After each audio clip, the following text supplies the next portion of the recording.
Don't you know that blackmail is way uncool?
Hello, and welcome to my Shenmue-inspired travel series. What you just saw was the Hiroshima Peace Memorial Park in the centre of Hiroshima, Japan. It is dedicated to the legacy of Hiroshima as the first city in the world to suffer a nuclear attack and to the memories of the bomb's direct and indirect victims. You may have also noticed the dome-shaped building. That was the Genbaku Dome, the sole building to withstand the explosion. Also in the Peace Park was the statue of Sadako Sasaki, a young girl who died of leukemia as a result of the bomb blast, despite folding 1,000 origami paper cranes to appeal to the gods to make her well. Inside the Memorial Museum here were shocking exhibits demonstrating the stark contrast between the before and after of the atomic bomb strike, where people are living a normal life, carefree, until suddenly the aftermath of what would become complete and utter devastation.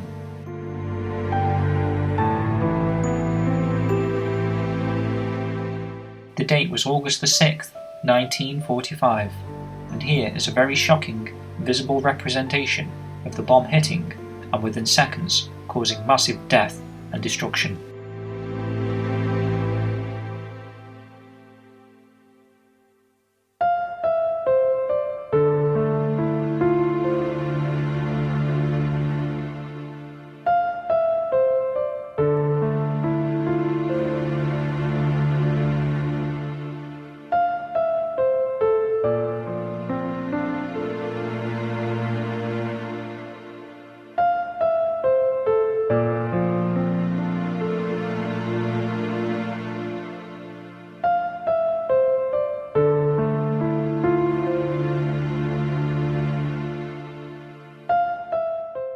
A staggering amount of victims.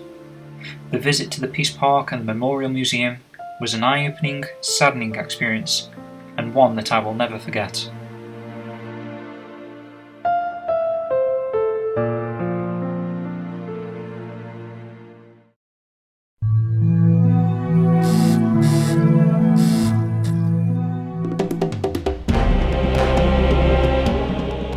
The next day we boarded a ferry across to Miyajima Island, where the floating shrine known as Itsukushima is located.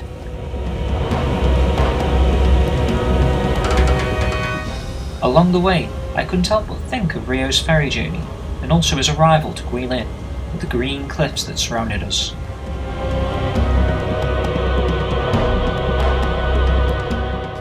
Because the Itsukushima shrine is submerged in water, it has the appearance of floating.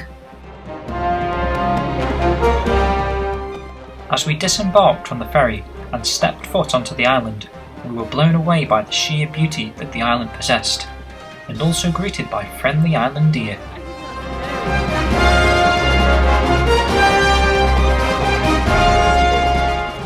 Miyajima Island, one of the most scenic spots in Japan, has long been regarded as an island of gods on the beautiful Seto Inland Sea. It is a romantic and historical island where Itsukushima Shrine, a World Heritage Site, is located, along with the virgin forest of Mount Misen, and numerous preserved shrines, temples, and historical monuments. The island was also home to entertainment and many other things to see and do.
Whilst wandering around Miyajima Island, we stumbled across these stalls with simple pinball-style boards which resemble pachinko and Lucky Hit.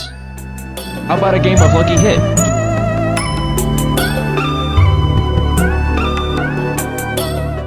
Another attraction on the island is a temple known as Daisho-in. The temple is only 5 minutes away from the Itsukushima Shrine and at the base of Mount Misen.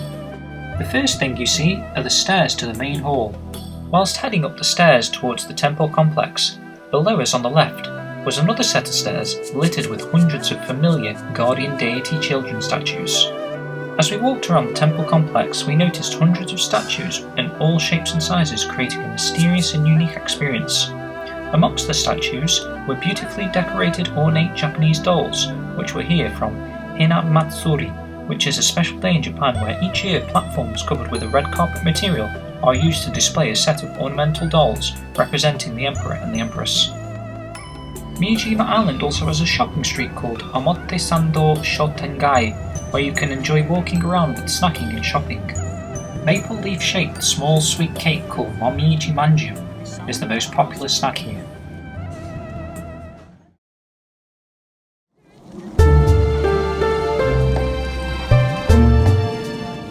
During high tide, the Great Red Torii Gate looks like it is floating on the sea. However, during low tide, you can actually walk to the foot of this Great Torii Gate.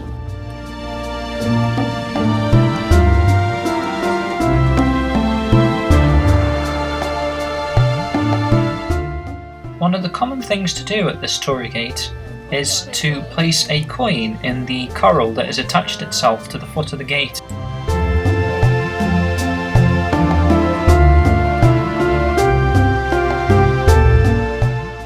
Whilst the tide only changes every 6 hours, we were very lucky to see the gate in this state.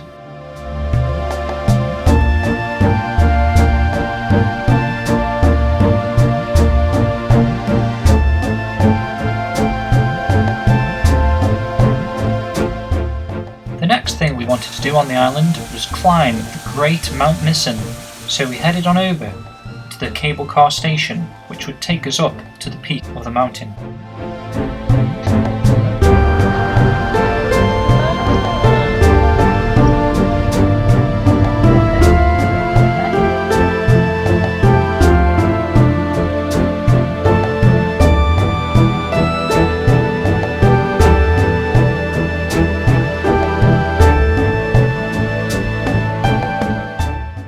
As we advanced higher and higher, the view was already magnificent.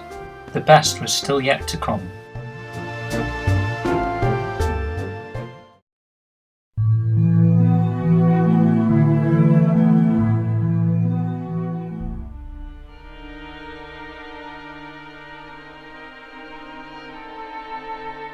As we reached the top of the cable car ride, we were confronted by a map of the peak, which detailed the various paths and halls that we would encounter on the way to the summit.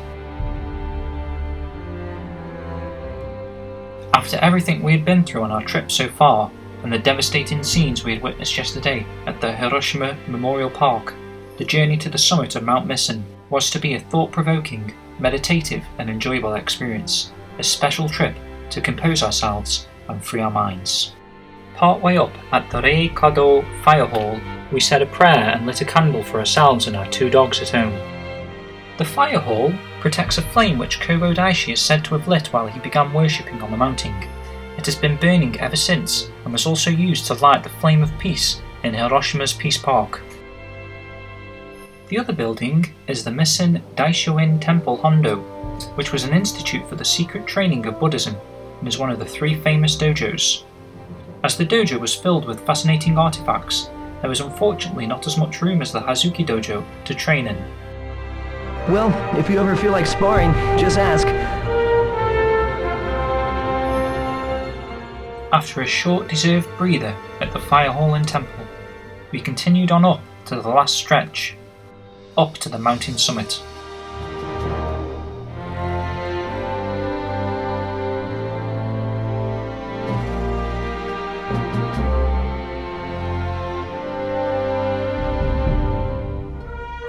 We had finally reached it, the summit of Mount Misen, and I took a moment to compose myself before making our way up onto the observation deck.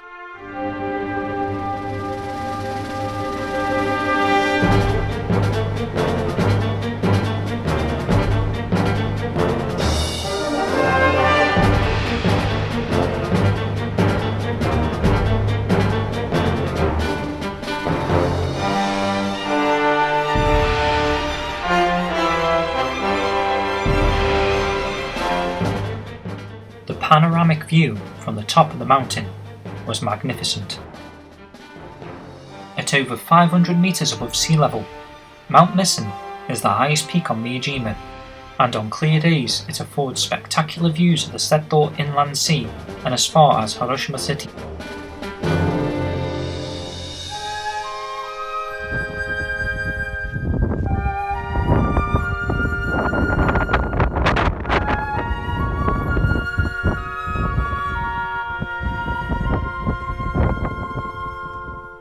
After enjoying a good amount of time to soak in the breathtaking views and scenery, the day was now approaching evening.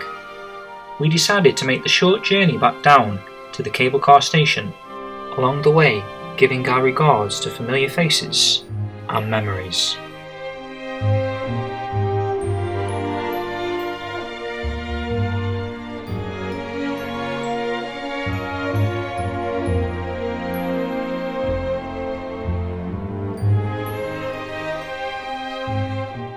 With Sakura season beginning to take full bloom, back down on sea level we saw people in traditional kimonos taking photos of some of the more beautiful blossoms. And there were also a few people in these lovely traditional hiking garments too.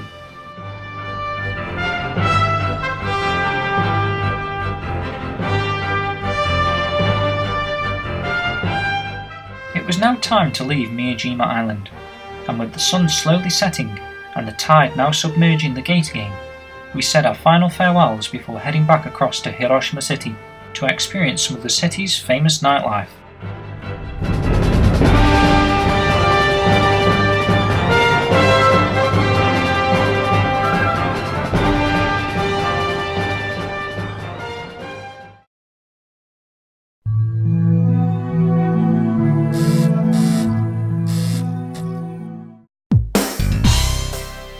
large number of shopping centres in Hiroshima.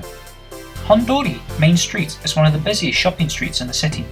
Its downtown location remains quite lively late into the night, with arcades, shops, and other complexes, such as this building here, which housed a whole floor dedicated to Hiroshima okonomiyaki pancakes. Unlike the more mainstream version of okonomiyaki, where the batter is mixed with the cabbage and other ingredients, each ingredient in Hiroshima okonomiyaki is stacked on top of each other and covered with a layer of yakisoba noodles, egg, tasty sauces and toppings. Great! After enjoying our tasty pancakes, we decided to take a stroll around the Hiroshima Castle grounds, which was stunningly lit at night. The castle was constructed in the 1590s, but was destroyed by the atomic bomb in 1945. It was rebuilt in 1958, a replica of the original that now serves as a museum of Hiroshima's history before World War II. Before the night was up, we found an awesome bar down a tight side street that had only just opened and was having its very first opening night. We celebrated with the owner and some locals that became our new friends, and we will never forget our incredible time here in Hiroshima.